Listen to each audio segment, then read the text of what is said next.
How long has it been since you've been in this chair? Over 2 years. 2 years ago? Over 2 years. You're a staple here on Skid Row. Yeah, big time. It's changed a lot since you've been here, right? Yeah, big time. So this is my third actual interview. Do you remember my first one? No. So I've done so many. I didn't think so. It's been a very long time. My neighbor, who was a sex worker at the time, needed money, and she had told me, not very much, but basically if I came into the interview that she would get some money and I would too. Yeah, I kind of remember something. And so I was like, okay, but when I came to talk to you, I didn't know anything about you, didn't know what this was about or what I was doing exactly, except for that I was just gonna help my friend. And you actually told me no, that you weren't interested, and I was pissed. So I was like, wait, what? So I said, excuse me, do you know who I am? And I was like, and you're like, no, and I don't care. And I was like, well, come here. So I like pointed at some stuff in the street and I was like, hey, I painted this, I painted that, I'll paint this shit right now. And you're like, chill out, come on. So we did the interview, but I was extremely honest. And the first thing that you asked me was, how is your home life? How are you? I was not prepared for that whatsoever. And I immediately said everything and regretted it instantly. And so a few weeks, month later, I see you and I said, hey, I've actually found your platform, but you haven't posted the interview. And you're like, yeah, I don't think I'm gonna use it. It wasn't bad, but it was uneventful. And I was so overwhelmingly happy because I did not want my family to see that. I said things about my home life that I extremely regret because I was raised in an environment that was not healthy at all. Mentally, physically, emotionally, it was not healthy. But I was born in the 70s and raised in the 90s, and you don't talk about those things outside of your home. And here I am on a public platform telling the whole world about my family's problems. And I was very happy that we didn't use it. Mm. The second one was the one that you aired. And man, Mark, I was drunk and delusional. You were? I was. A lot of the people I interview are. Watching that interview was kind of tough. I was stumbling over my words and I just rambled a lot. And it didn't make a lot of sense, but the reason why, in retrospect, Mark, I didn't want you to talk. I was trying to prevent you from talking because I knew you were going to ask about the home life. And that was what I didn't like about our first interview. And so I tried to steer it away from that. And I succeeded, and it did very well. But the thing of it is, looking at it, not only was I extremely out of shape and overweight, but my demeanor was just not conducive to my character. And so the whole world is now seeing this, and I'm happy that now this will be our third one, but the first one was almost 5 years ago. And the second one, I was wearing a shirt that said Skid Row Smokeout. And so many people were like making comments about it, like me being on drugs and all this stuff, which was hilarious because I don't do drugs of any kind. But that doesn't bother me, whatsoever. But did you ever use drugs? Oh yeah, when I was in high school, but it wasn't for me. I'm active and I play sports, and all that stuff is just like a kind of hindrance to your health. But I don't judge anybody, my friends do, but if they do, I don't really hang out with them. It's just not my thing. But one thing about my friend who got me to come here originally was she was a really big deal on your page. And I watched one of her interviews and was shocked. It was very violent. And the thing of it is, I've lived on the same corner of Skid Row for the better part of 10 years. And I'm a huge part of this community and I love it. But the thing of it is, when you watch these people's interview, these are my beautiful friends and neighbors, Mark. And when I say this, I'm not talking about the cover of Vanity Fair. Let's just be honest. They're not gonna make it. But when I say that, I mean the most selfless acts of kindness from people who have absolutely nothing to give, but yet they give the most, is commonplace in Skid Row, and you would never know that if you didn't live here. There's 3 types of people in Skid Row. Ones that work here, ones that live here, and ones that are passing through. But there's a kind of a phrase or a saying that says, if you're in Skid Row, you're selling something, you're buying something, or you're up to something. Which kind of rings true for a lot of people. Not for me personally, but for the majority of people, it's very easy to stereotype people here. So my friend was coming here regularly and sharing her stories and became very popular and kind of a staple on your show. And then this was Russia or Riley, right? Yes. And dear friend of mine, I love her so much. And the reason why, Mark, specifically, is I mentioned selfless acts of kindness. Well, Riley came to my residence. I didn't even know she knew where I lived. I knew she knew the building I lived in, but she came to my residence on Christmas. And I'm all alone. I'm hard timing it. I don't have any family here. I don't talk to my family. So I'm just not having a great time. And she knocks on my door and says, hey, what are you doing in your house on Christmas? You know, they're giving away all these things in the street. I said, yes, but I'm not interested. And she says, why not? I don't want to fight people for food or clothes. And but thank you. She comes back later with a brand new Dickies jacket and like a Christmas meal in a box. And she gave it to me and I couldn't believe it. And she left. Couldn't believe it. She didn't want anything from me. She didn't ask me for anything. But in the streets, that's what everybody does. Hey, can I get some change? Hey, can I borrow $1? Hey, do you got anything? Hey, do you smoke? And so this was not what I was prepared for when I answered my door on Christmas from somebody who lives in the street, who's a sex worker. My mind changed right then, not only about her specifically, but about my neighborhood in general. And so when you came into the picture, it was very strange to me because here's a guy who a lot of people are familiar with or are talking about, but they don't really say too much. And so I would see you, I live across the street from your studio. And when I would see you, there's a tall white guy, well-to-do looking man, not intimidated or scared looking, which is very strange because the majority of people here who do not work or live here are always kind of like looking over their shoulder. They're just uncomfortable. Mark, you're sunbathing with your shirt off and Skid Row. And I just thought, man, this guy's nuts. But after this particular incident happened, my friend Riley, her tent burned down, and I'm watching this out my window of my building, and it's late at night, and my heart is just breaking because I want to run down there and try to do something. I don't know if she's home. I don't know if she's in the tent, but I know there's nothing I'm going to be able to do regardless of the situation. So the next morning, I go down there, and she tells me her candle fell over and cut her really bad. She had to go to the hospital, and her tent burned to the ground. And I know because I watched it. And so I gave her what little money that I had, and then she was able to self-medicate, and I was so happy that I could facilitate that for her in a time where she was just not doing well. The next day, I had sold a couple things to try to help her, and I think I had like 40 or 50 bucks, and I went and tried to give it to her, and she said, no, that's okay. You helped me yesterday, and I'm not greedy. And I said, well, I know that, but I want to help you. And she said, well, guess what? I don't need anything because Mark took care of everything. And I was like, who? And she said, Mark, White Underbelly. And I was like, what do you mean? She goes, he bought me a new tent. He got me new clothes. He got me all these things. And I was like, you've got to be kidding me. But for no reason, Mark. And when I say for no reason, there was no business transaction. There was no, it was a selfless act of kindness on your part, but you weren't benefiting from it. And I thought, oh, wow, I was completely wrong about that guy.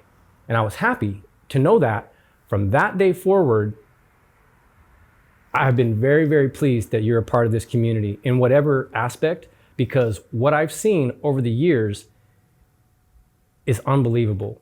And what I mean by that is that so many people come here with some sort of need or desire. And I think the majority of times it's exploitive and it's manipulative, whether it's the people that pass stuff out in the streets or the missionaries. Everybody seems like they're doing something for the neighborhood, but in reality, it's all about them. They're recording themselves while they're handing things to people. They don't ask anybody. This is people's homes, Mark. This is their home. They call them homeless, and that really upsets me because the only person that I know in the world that has a home with them 24/7 is a hermit crab and a turtle. The second you leave your house, you're homeless, technically. So everybody in the streets is not homeless. They have a home, and some of those homes, whether it be a cardboard box or a tent, is cleaner than the people who live inside. So it's very relative, but I'm extremely sensitive to the term homelessness because I don't like it. You can say whatever you want, and that's your opinion, but this is a neighborhood full of people with homes, with pride, with jobs, with families. And just because we've been alienated by society doesn't mean that we fit the labels that people want to put us into. But at the same time, we're not saints either. So I totally get it. But something that has been a major turning point for me was just deciding that I want to be healthy, Mark. My father passed away a few years ago from alcoholism, and I didn't even know what happened. So I got a call from my ex-wife, and she informs me that my father passed away and didn't tell me how or why. And then a few weeks later, she calls me and tells me my stepdad passed away. And I thought, damn, you're like the Grim Reaper. When my mom dies or somebody else, just don't call me, please. So I've isolated myself from my family for lots of reasons, but a lot of it is guilt. You know, I feel terrible for the things that I did when I was younger. And I just found a place in downtown Skid Row where I could wallow in my pain. I could get drunk, I could do graffiti, do whatever I want, and no one's gonna bother me. No one's gonna stare at me. I have horns on my head, nobody gives a shit. So it's a very unique place, but for me, when my father died, the attorney told me that he hung himself. And I was like, my dad killed himself? Mark, my dad's father killed himself. And so when he was very young, and it fucked up his whole life. His entire life, my dad was just always questioning himself. You know, maybe if I was a better kid, maybe if I didn't cry, my dad wouldn't kill himself. And it messed my dad up. But I, growing up, thought my dad was a loser, you know?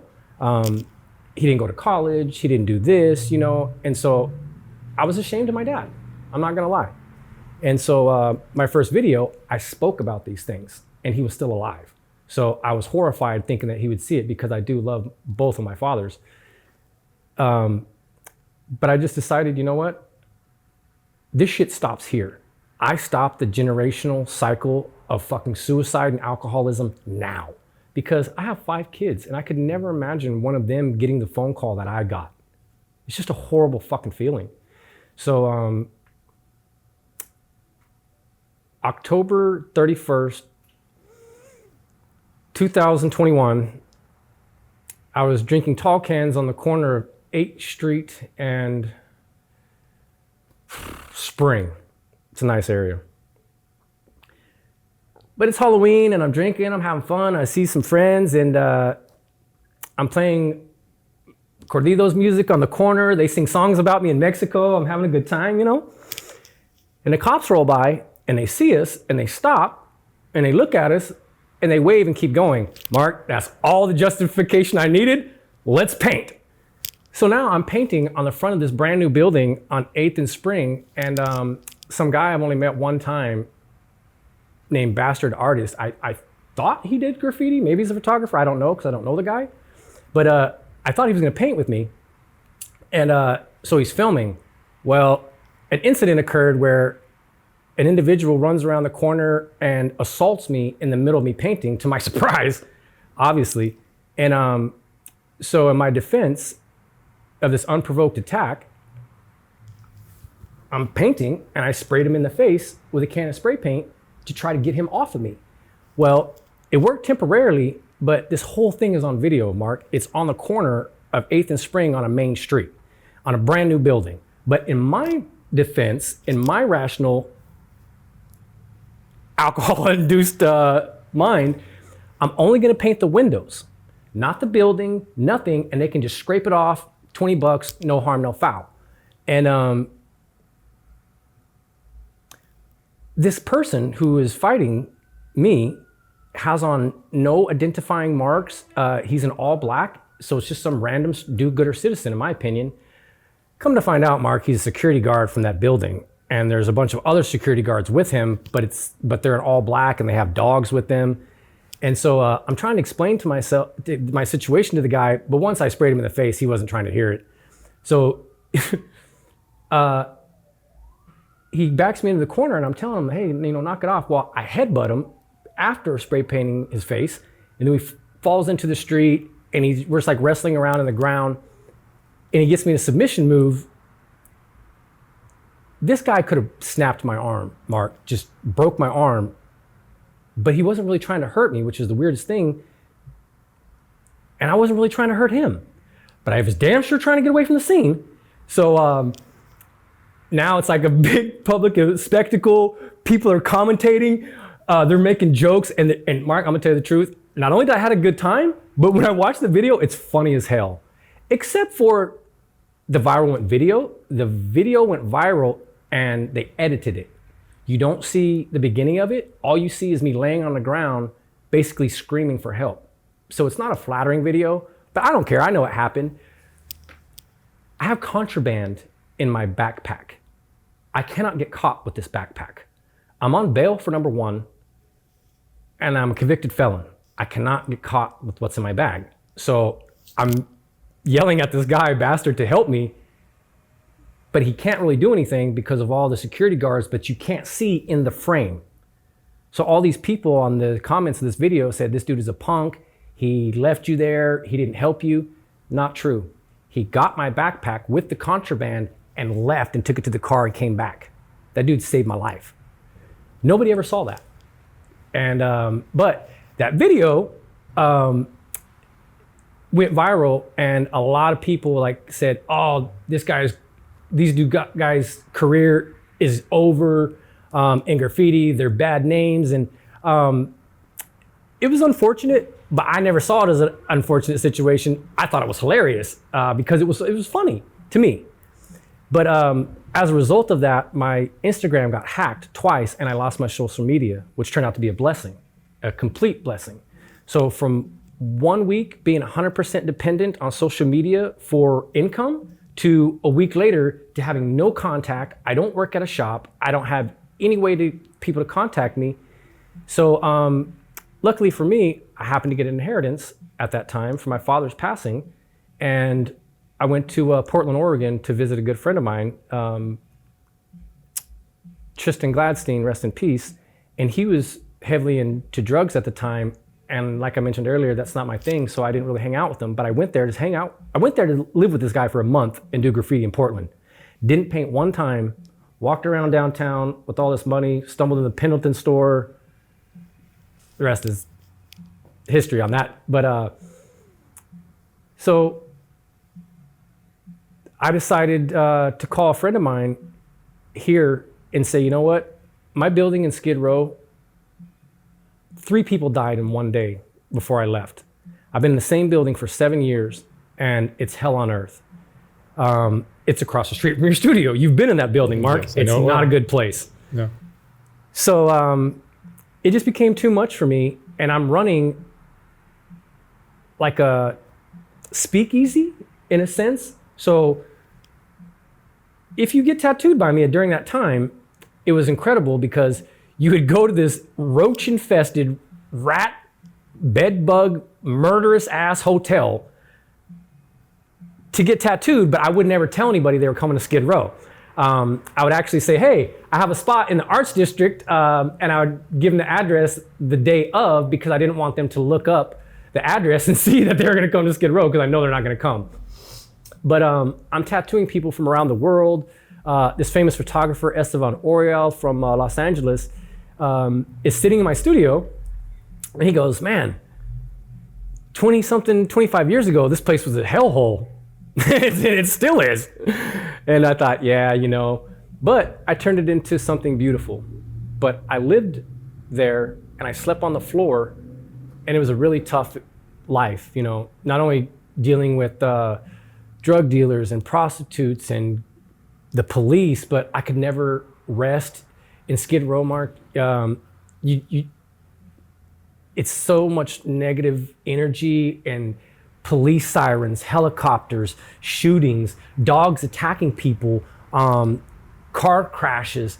It's even when you're sleeping, you're not sleeping because you're being bombarded by all this noise and negativity, and it just affects you so much that after 7 years, I was completely done. Like I just couldn't bring myself to come back from Portland to go back to that hellhole. So I reached out to a good friend of mine, and he allowed me to move to his place in South Pasadena. Very different. If you're, wow, yes. I've never been to South Pasadena. Have you? Beautiful. It is beautiful. It's incredibly beautiful. You get on the Gold Line in Little Tokyo, 15, 20 minutes, and drops me off right down the street from my house. But Mark, I had my own house. I wasn't a roommate, and I wasn't living with an individual. I had my own house. Yard, backyard, garage, garden. It was incredible, but kind of expensive. Really expensive. So after a few months, I just realized, I can't keep doing this. And I told my friend, and he goes, we really like having you here. And my wife says, you can stay. Unbelievable. I lived in South Pasadena rent-free in my own house for a year. Unbelievable. But I still had my place across the street here. So I was commuting from South Pasadena to Skid Row every day. So weird and awkward on the train. But I wasn't doing anything in Skid Row. What were you coming here for? Exactly. I would come, water my plants, draw a little bit, try to draw, and then go back. But after a while, I just decided that my father's death was so traumatizing to me that I'm just going to change my life once and for all, permanently. So I started working on self-care. Never done it before. I didn't go to rehab. I didn't do 12 steps, anything like that. Getting sober, not drinking, was pretty challenging, but it was more than just getting sober. It was healthy living, eating well, exercising, stop smoking, stop drinking. And it was imperative for me to go through that at that time. But what I realized is that South Pasadena is boring as shit. If you're not retired or have children or extremely wealthy, what are you doing in South Pasadena? Mark, they're following me to the grocery store on my bicycle. The cops are making up stories saying that I ran a red light so they can search me because they think that they've got some big timer. And in reality, I'm literally just going to Whole Foods to get an avocado. But so I moved back. And so luckily for me, I'm in a brand new spot, no longer at that horrible place that I was at. And I'm very pleased about it. But what really surprises me is that every time I come down this street, I see you. And it boggles my mind. Why would Mark keep coming back here? Haven't you accomplished what you wanted? I don't know how long that you can keep doing this, but for me as a resident, psychologically and the energy, it kicked my ass to the point where I just couldn't do it. Mark, I was there when those 3 people passed away. 3 separate incidences in one day. And the police officer was leaving after the first or second one, and he made a comment to the landlady at the time, and he says, "Hey, I'll see you on the next one." And I just thought how humane that statement was at that time was just not really the best thing that he should have or could have said at that moment. Mark, he was back twice the same day. So what I realized is he didn't mean it in any malice, and he wasn't being a jerk. It was just common statement in Skid Row, especially that building that I was in. So, sometimes people don't understand, like people that work in like a police officer or doctors, surgeons, nurses, all that kind of stuff. People that work in trauma, all that, sometimes making a joke about it relieves the anxiety and the stress and all the trauma of it so that you can continue doing your work. And sometimes I'll snicker or chuckle at some horrifying part of someone's story. It's not that I'm laughing at them. I'm trying to relieve the anxiety and the stress of what they're saying. But sometimes the commenters will get all worked up and, oh, you're laughing at their pain. I'm not laughing at their pain. You don't get it. I'm very happy that you brought this up, actually. They don't understand. I'm very happy you brought this up. Because to carry on the conversation and to deal with what's being told, you either have to like start crying or you start laughing. Yeah, yeah, exactly. But when I said I'm glad you brought this up, I mean, particularly pertaining to about you. People ask me all the time, hey, do you know this person? And the fact that they would ask me that, not only does it spark my interest, but I never let on that I do. I say, why do you say that? Because I'm very curious to hear what this person's opinion is about you, because online, like you mentioned, a lot of people make comments based off of something they have no idea what they're talking about. They either see you chuckle or they see something that they may view is that maybe Mark is being insensitive or something of that nature, or he's just flat out rude or a jerk. If you've never been here, if you don't live here, if you don't experience this, then not only do you not know what you're talking about, but Mark, I spend every day of my life in Skid Row trying to avoid what you do every day. And I just, for the life of me, can't understand how anybody can do it as long as you have. So you're being bombarded with every negative thing that just sucks you down. So the fact that you keep coming back, the fact that your selfless acts of kindness have been going on for so long, you're not only a staple in this community, but people depend on it. They depend on you, they depend on your good nature, they depend on your channel, but it's gotten so freaking ridiculous that people's mentality is based off of something that they saw on a YouTube channel. The hell are you talking about? There was a woman from Las Vegas who, after watching your channel for years, left her relationship, drove down here, parked in the middle of the street with everything she owns in front of your spot in the hopes of catching you so that you could save her. And she's telling me this story, and I'm saying, why do you think Mark is going to save you? Or help? Oh, well, he did this for this person, he did that. I said, do you understand Mark is just a person? He is not a foundation. He is not a charity. If and when he does help people, that's how the kindness of his heart, but you're seeing this on television or on YouTube, and you're making all these things in your mind about what this man is going to do for you or what he can do. But do you know that the amount of time and money that he has spent down here is so exponential, you can never imagine it, but he doesn't have unlimited funds.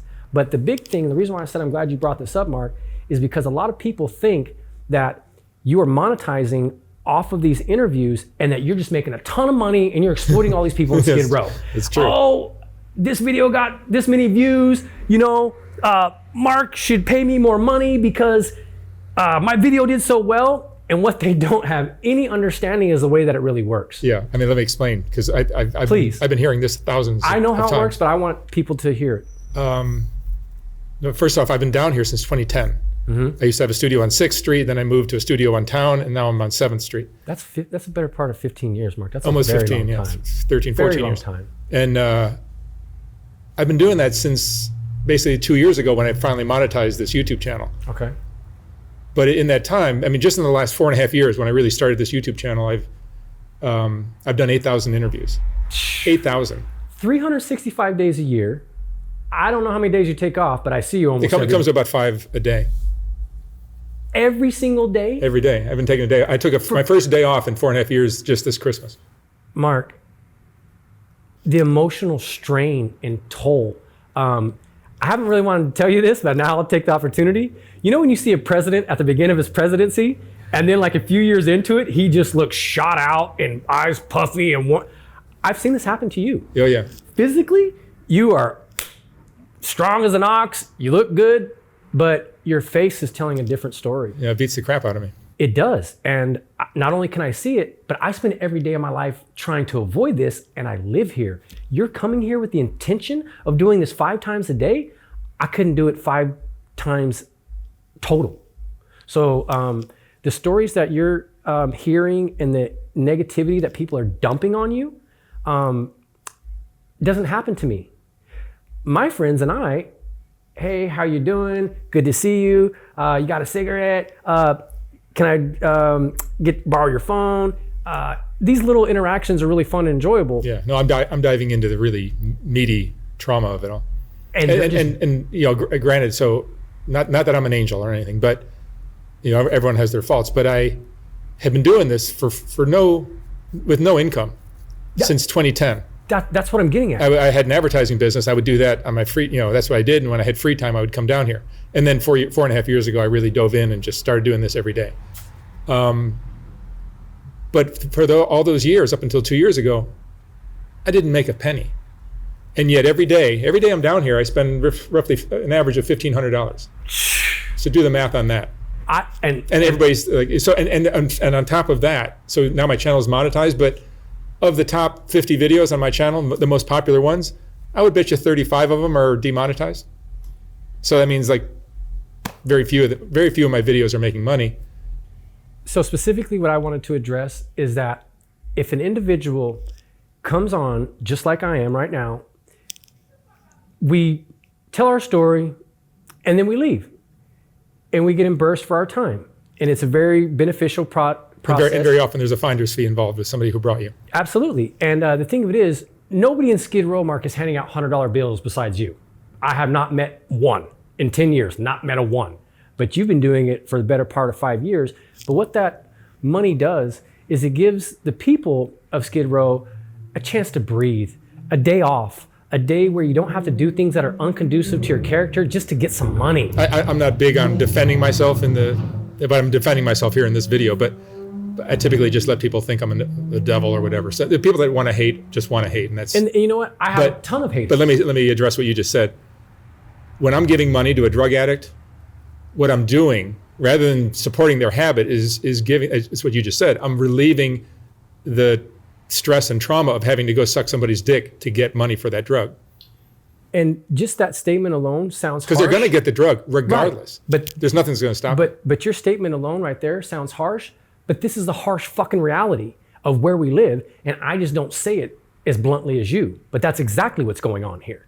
But I have changed myself in a dramatic way to where not only am I not on social media, period, which is a huge relief and a great thing for me personally, because now I get to focus on myself.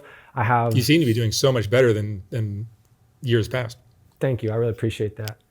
And it's true. But now I have a new outlook on life. I do photography. My stuff has been published. I'm in books. I have so many great things going for me. But now I give back to the community that gave so much to me. So, do you have your book here? Yes, I have one of my books. It is, I was published in a book called Contagious Culture Volume 3. This was put on at the gallery that used to be around the corner and it burnt down, and then they moved it to Los Angeles, the Super Chief Gallery. So what was so unique about this is that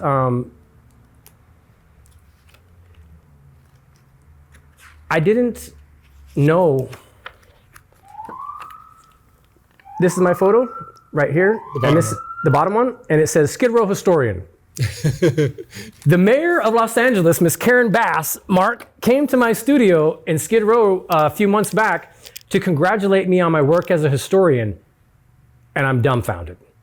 For one, how did you get my number? And what are you doing here? And she said, your photography and your work in the community is a very big deal, and that Skid Row and downtown specifically is changing, and your work is not what she could categorize as poverty porn, that you capture the human element of Skid Row. I was dumbfounded.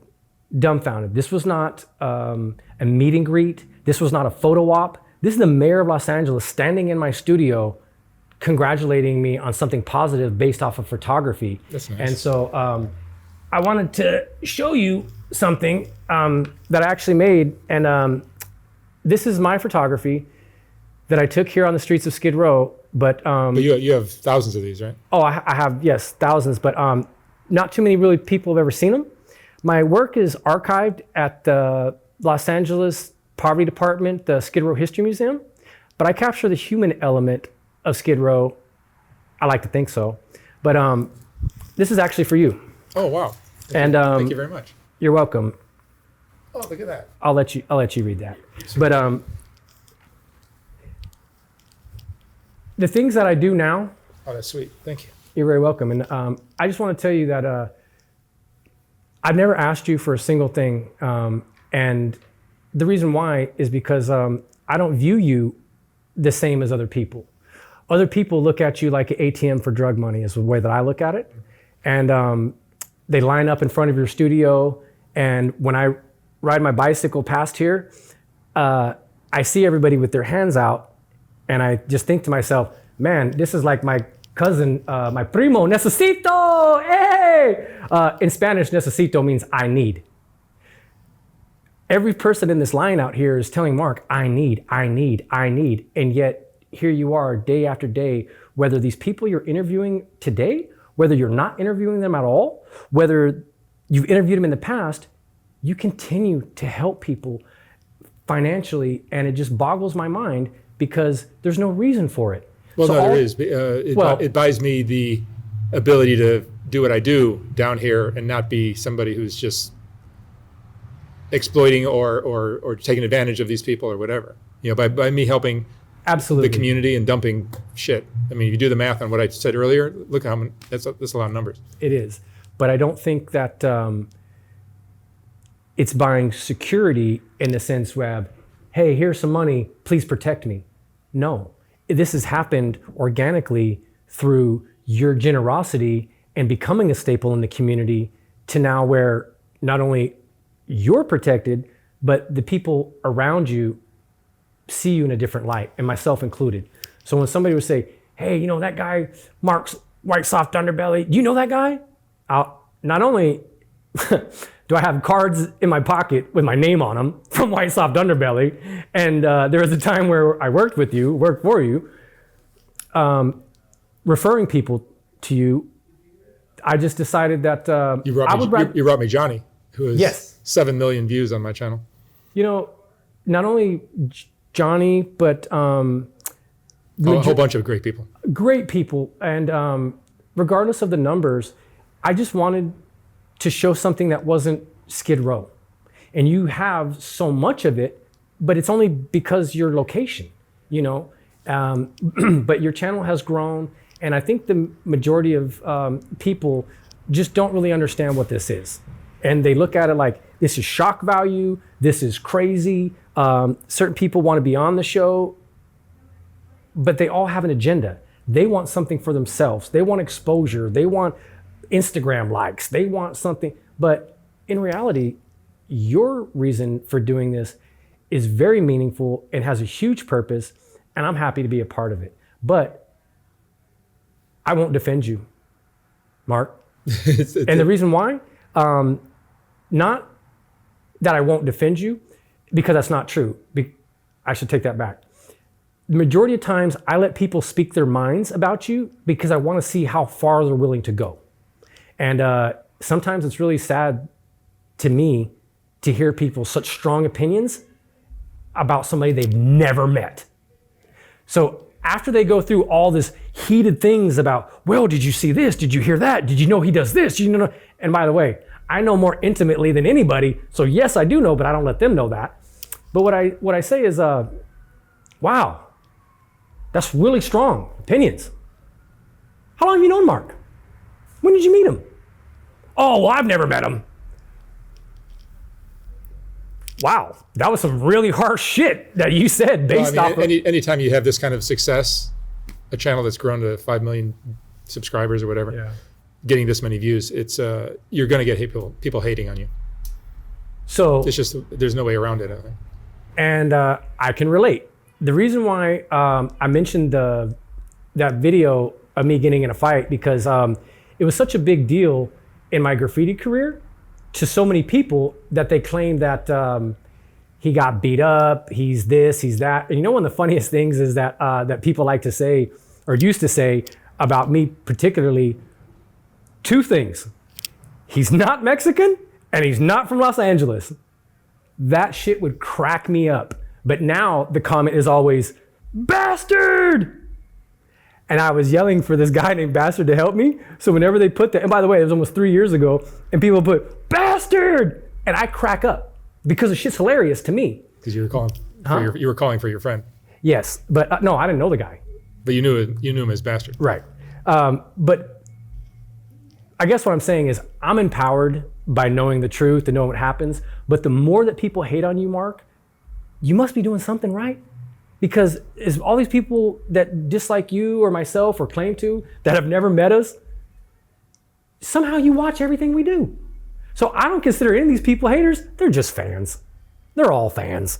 They're a fan of your page. They're a fan of my work. But for me, I'm very happy living a quiet life now. I do tons of volunteer work. You giving money to people in Skid Row, I've been doing it since the day I got here, but I can't do it on a broad scale, and I'm really not in a position to do it at all. But I have a huge heart, not as big as my bank account, so I decided I'm gonna do it differently now. I work with harm reduction organizations here in Skid Row. I give out drug supplies to people. I make kits, but one thing that has been so empowering to me, or rewarding, I think is a better word, is doing wound care. So now I go around the streets of Skid Row, and people who have very bad wounds, I'm a medic, and I take care of their wounds. And so there's a man that lives on the street that I do, who's in his 70s in a wheelchair, and not only does he live outside in a tent, his neighbor's 80 years old, and they're both intravenous drug users. But all his veins have collapsed, and he cannot shoot up anymore. But Mark, he has softball size wounds on both arms that are open, abscessed, and pussing. If you look at it, you almost want to vomit. But if you smell it, it's rotten flesh and it's pussing. Mark, this 70-year-old man shoots up intravenously into those open wounds every single day because that's the only place that he can hit. I change his wounds, change his dressings, and go by and check on him every day, and you will not fucking believe it, but they're healing. They're healing. And we got him into a methadone clinic, got him a phone, got him the thing that he lost. But the thing of it is, these selfless acts of kindness that I've witnessed you and Riley and so many other people in this community doing for years is so commonplace, but it's easier to focus on negativity. It's easier to focus on mental health. It's easier to focus on drugs, but this is my home. This is my community, and I'm super proud of Skid Row. This is the official Skid Row city sign that was painted and designed by General Jeff, rest in peace, and they changed Gladys Park to General Jeff Park. And there was a time, Mark, when people used to ask me where I lived, and I wouldn't tell them. Now, I have LA Skid Row tattooed on my entire head and back. I wear my shirts proudly. I have a name necklace like the lowriders that say Skid Row, California, because this is a beautiful, beautiful, striving community full of Mark, there's businesses here, there's families here, there's children, dogs, people, and they're all doing well. But when you focus on what you see, it's heartbreaking. But Mark, there's the exact same shit in Beverly Hills. The exact same shit, but they don't show it. It's behind closed doors. It's behind a nice marble facade. It's behind gates. And these well-to-do people are doing the most horrible things.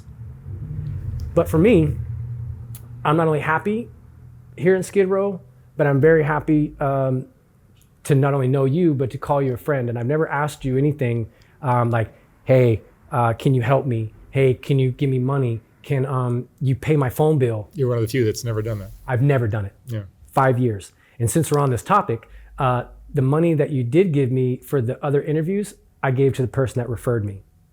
Not because I wasn't in a position of need, but because they needed it more, in my opinion. And so somebody says, yeah, but that money that you gave somebody, they're just gonna go and smoke crack. Good. I'm glad.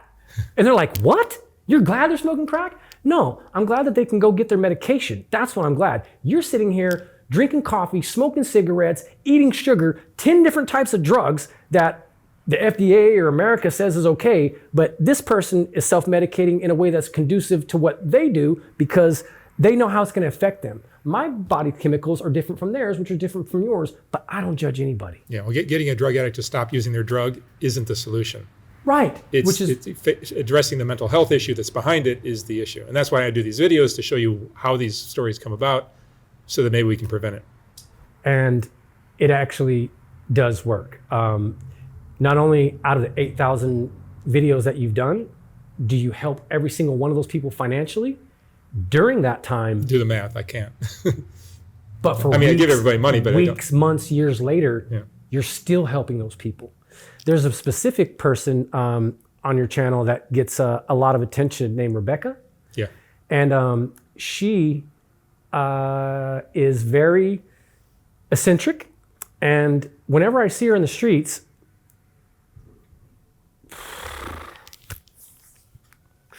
it's always an ordeal. She's exposing herself, nudity, and she has male genitalia.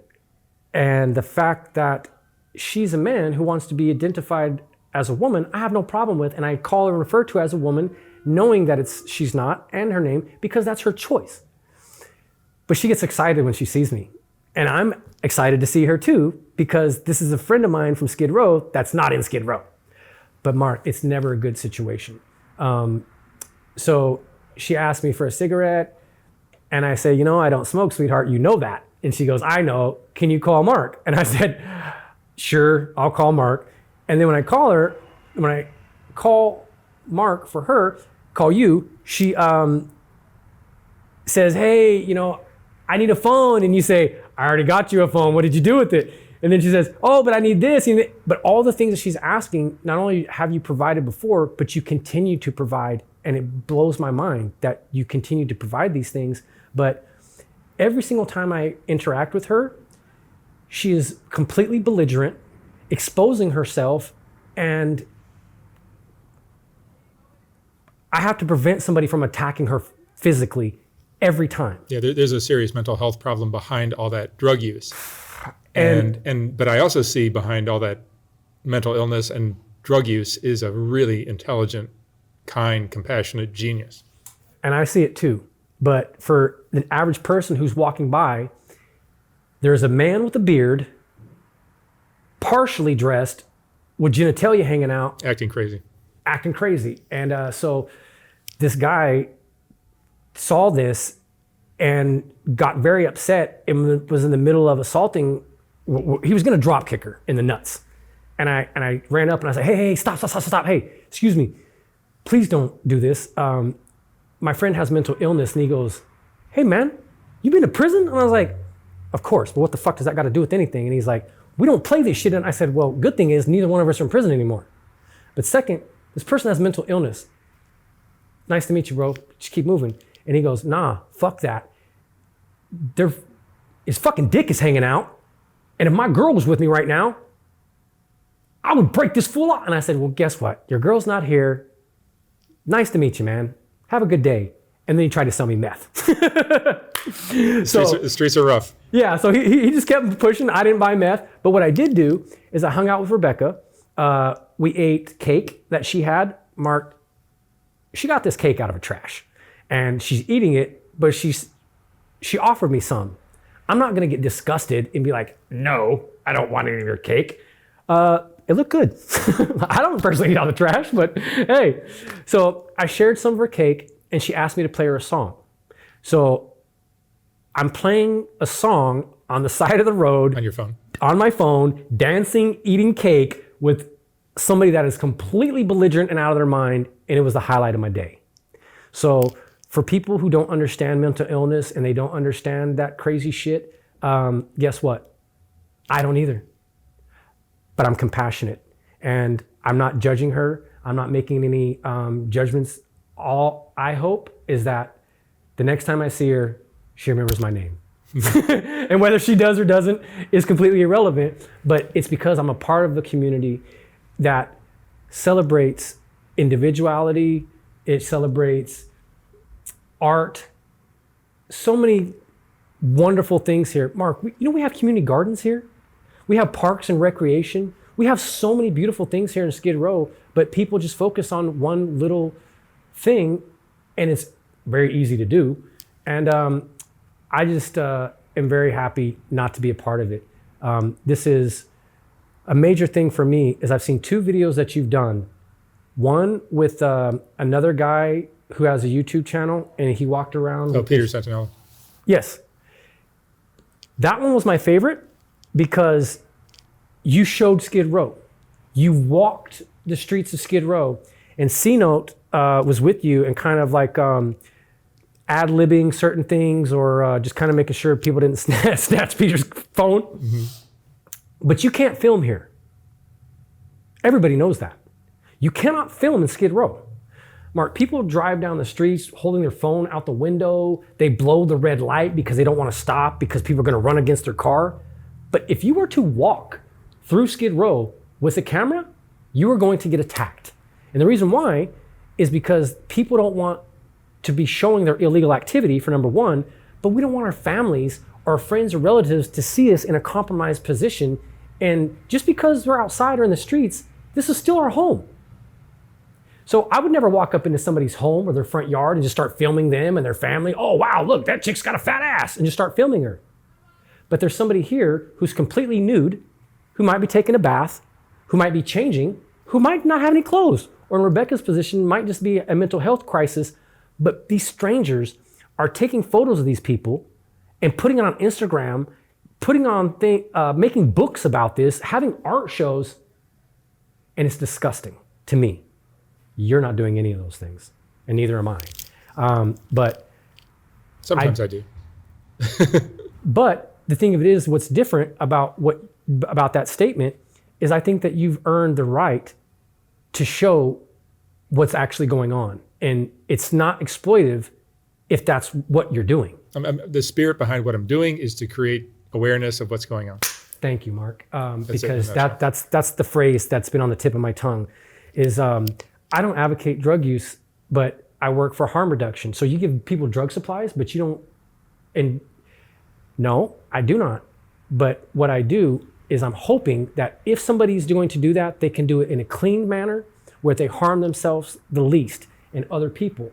So the second video that I saw you do that I liked so much was you just walking around and driving around Skid Row.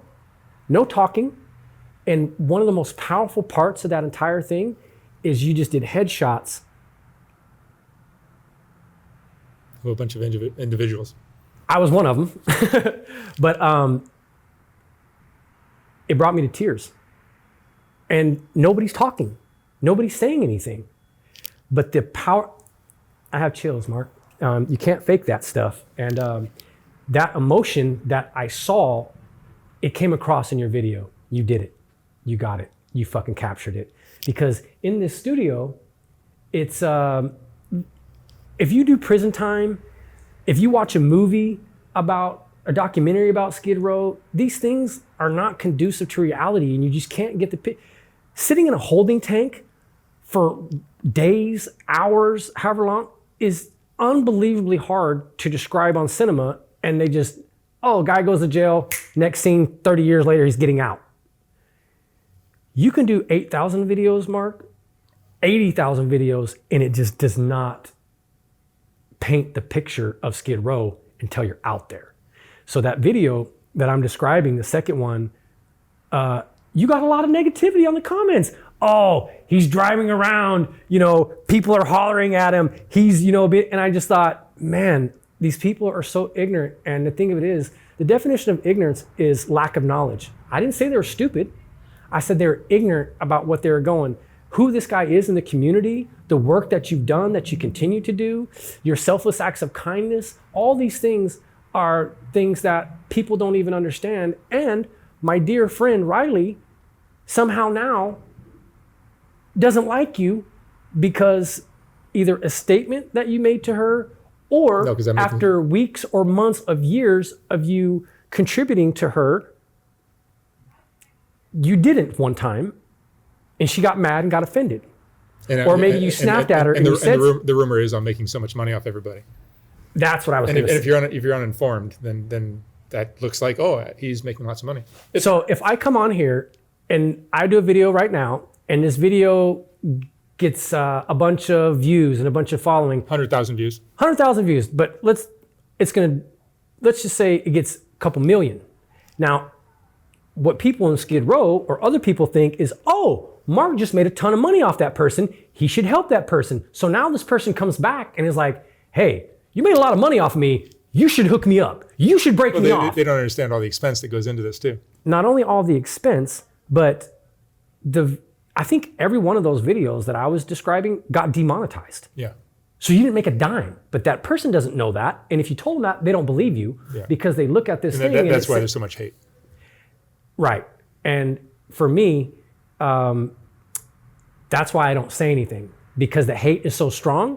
I would rather know the truth instead of trying to be an advocate for this channel or for you personally. You've been here for 5 years. I think you're doing an amazing job, but the fact that you're still here, to me, tells the tale of the tape. This wasn't somebody fly by night, somebody that came in here to exploit people, make money, and take off. And you mentioned to me that Joe Rogan said to you after being on his program, Mark, if you really want to ruin your day, go read the comments. And Joe said the best advice is not to. Is just never read the comments. So I'm going to try to stick to that. If this interview, you end up using this interview and it comes on your channel, I'm not going to read the comments, simply because I really know the truth. And it was a pleasure, my friend. All right, man. You're amazing. Thank you. I'm glad you're doing better. Yeah, very much.